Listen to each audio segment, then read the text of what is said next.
छठी बार Donald Trump ने कहा कि उसने बिजनेस का दबाव देकर भारत को सीज फायर करने के लिए मजबूर कर दिया। वो यहाँ तक कह रहा है कि पाकिस्तान से मेरे अच्छे ताल्लुकात है, पाकिस्तान में कुछ अच्छे नेता हैं। तो सोचिए, भारत क्या विदेश नीति के नज़रिए से फेल हो गया है? कभी भारत के साथ 110 देश खड़े होते थे, जिसको नैम कंट्री बोलते थे, नॉन एलाइड मूवमेंट। भारत की एक साख थी, भारत पर लोगों का भरोसा था। एक समय था जब पाकिस्तान दुनिया में अलग थलग था, लेकिन आज भारत क्या हाशिए पर है, या क्या सचमुच ट्रंप के आगे प्रधानमंत्री मोदी ने घुटने टेक दिए हैं? क्या है सच्चाई? इस वीडियो को देखिए, आपको समझने में मदद मिलेगी। नमस्कार, मैं शंभू कुमार सिंह और आप देख रहे हैं नेशनल दस्तक। प्रधानमंत्री नरेंद्र मोदी ने दावा किया था कि वो एक सिर के बदले 10 सिर लाएंगे। वो लगातार जब विपक्ष में थे, मुख्यमंत्री बन गए थे, प्रधानमंत्री की तैयारी कर रहे थे, तो वो सरकार पर सवाल उठाते थे।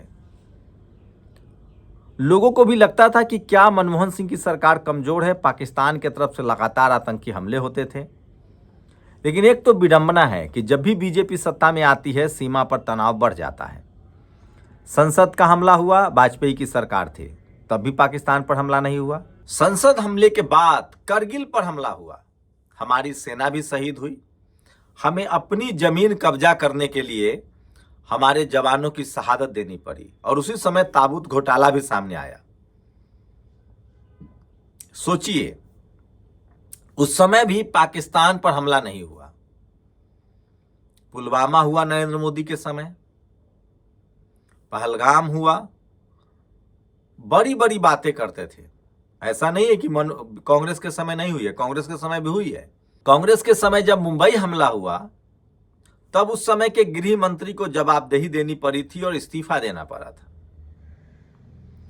पाकिस्तान पर कई बार आतंकी ठिकानों पर सर्जिकल स्ट्राइक हुए, लेकिन तब की सरकारें क्रेडिट नहीं लेती थी।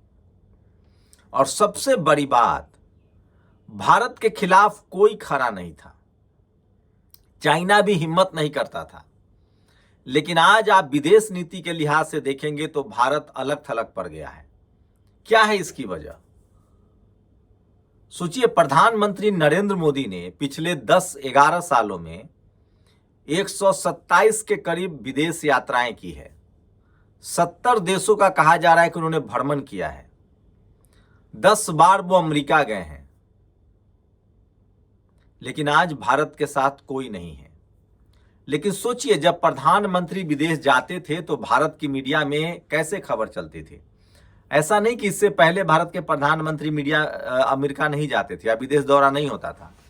मीडिया में इतना तामझाम नहीं होता था।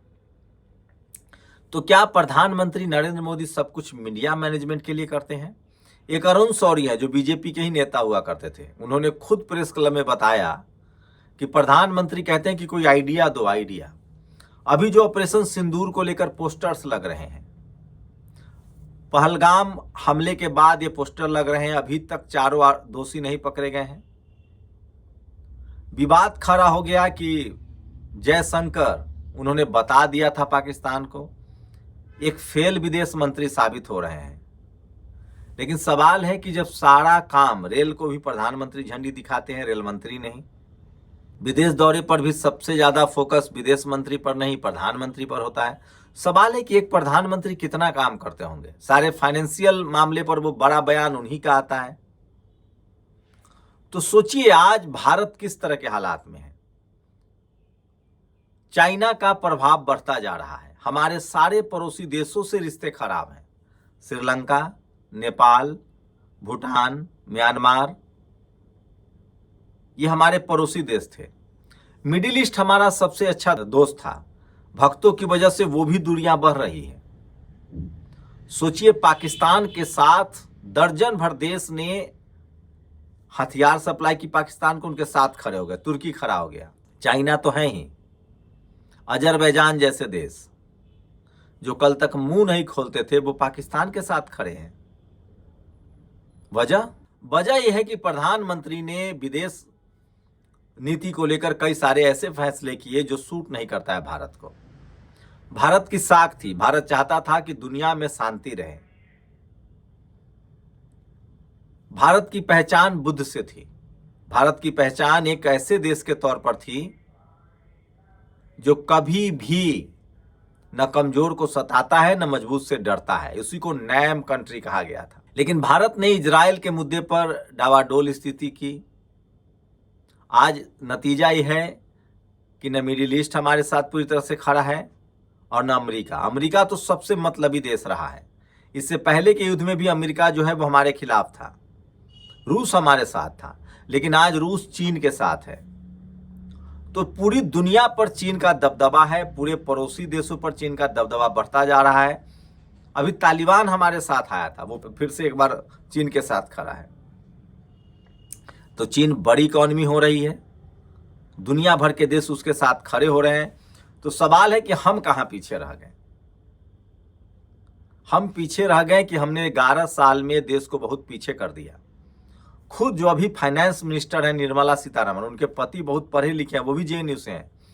वो कह रहे हैं कि भारत को आर्थिक रूप से नरेंद्र मोदी की सरकार आने के बाद यह देश 100 साल पीछे चली गई है।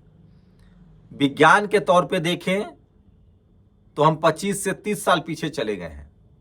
सामाजिक दृष्टिकोण से देखें तो हम 100 साल और पीछे चले गए हैं। मतलब नरेंद्र मोदी के आने के बाद न तो देश का वैज्ञानिक विकास हुआ, हाँ, वोट के लिहाज से वो सारे काम किए गए। विदेश नीति को भी, विदेश दौरे को भी इवेंट में बदला गया ताकि भारत में उनको लोग वोट दें। भारत के लोगों को लगा कि हम विश्वगुरु बन गए हैं, दुनिया में हमारा डंका बज रहा है। लेकिन किसी भी देश का डंका बजता है उसके तकनीक से, मिसाइल से, फाइटर प्लेन से, उसकी इकॉनमी से। ये बड़ा सवाल है। हम पाकिस्तान से आगे हैं, लेकिन हमारी लड़ाई पाकिस्तान से नहीं है। हमारा कंपटीशन चीन से है, चाइना से है। इसीलिए खड़गे साहब सवाल पूछ रहे हैं कि क्या एक भी देश हमारे साथ खड़ा नहीं हुआ।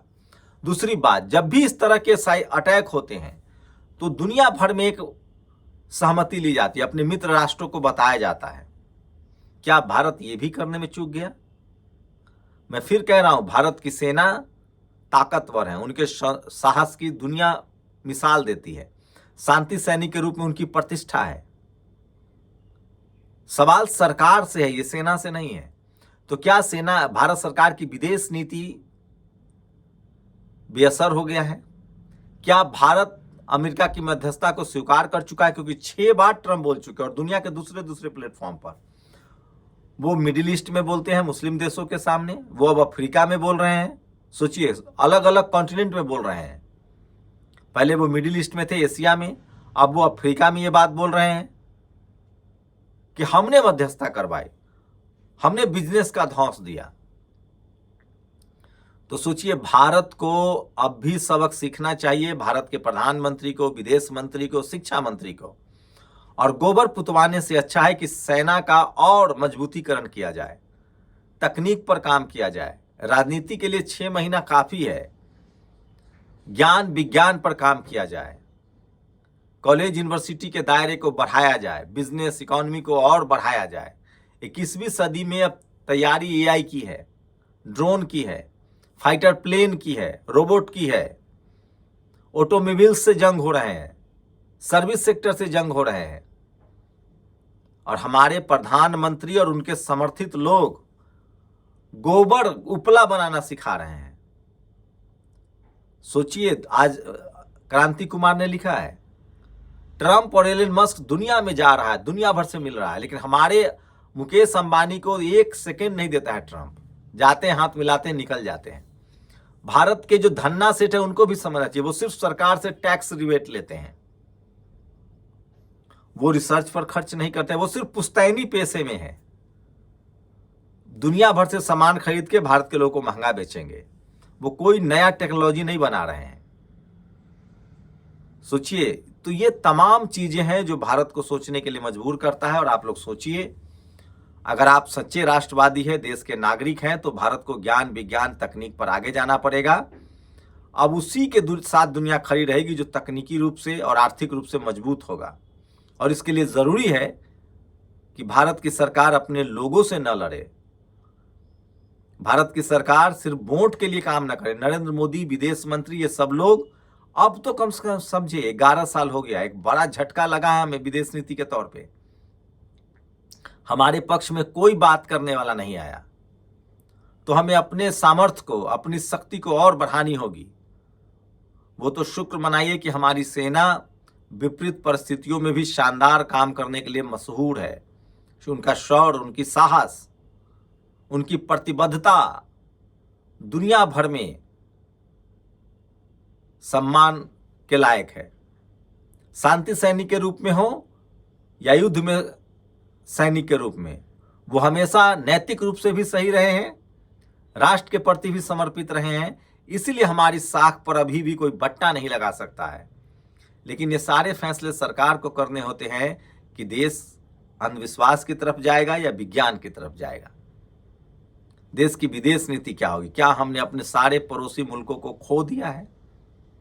क्या भारत की विधि इजराइल के साथ खड़ा होना, अमेरिका के साथ खड़ा होना, एक प्रतिबद्धता नहीं दिखाना, भारत की जो साख थी कि वो पीड़ित देश के साथ खड़ा होता है और जो अत्याचारी देश है उसके आंख में आंख मिलाकर बात करता है। क्या भारत ने अपने ऊपर अवसरवादी होने का ठप्पा लगा ले, इसलिए कोई भी देश उस पर भरोसा नहीं कर रहा है? क्या भारत के प्रधानमंत्री और विदेश मंत्री की साख को बट्टा लगा है? मुझे लगता है इन सब के बावजूद भी भारत अभी भी दुनिया में विश्वसनीय देश बना हुआ है। शुक्रिया। नेशनल दस्तक की आपसे गुजारिश है कि अगर इसको बचाना चाहते हैं तो नेशनल दस्तक को सब्सक्राइब करने के लिए रेड कलर के सब्सक्राइब बटन को दबाएं, फिर बेल आइकन की घंटी दबाएं। नेशनल दस्तक को बचाने के लिए बहुत जरूरी है कि हर खबर को शेयर करें, लाइक करें, कमेंट जरूर करें।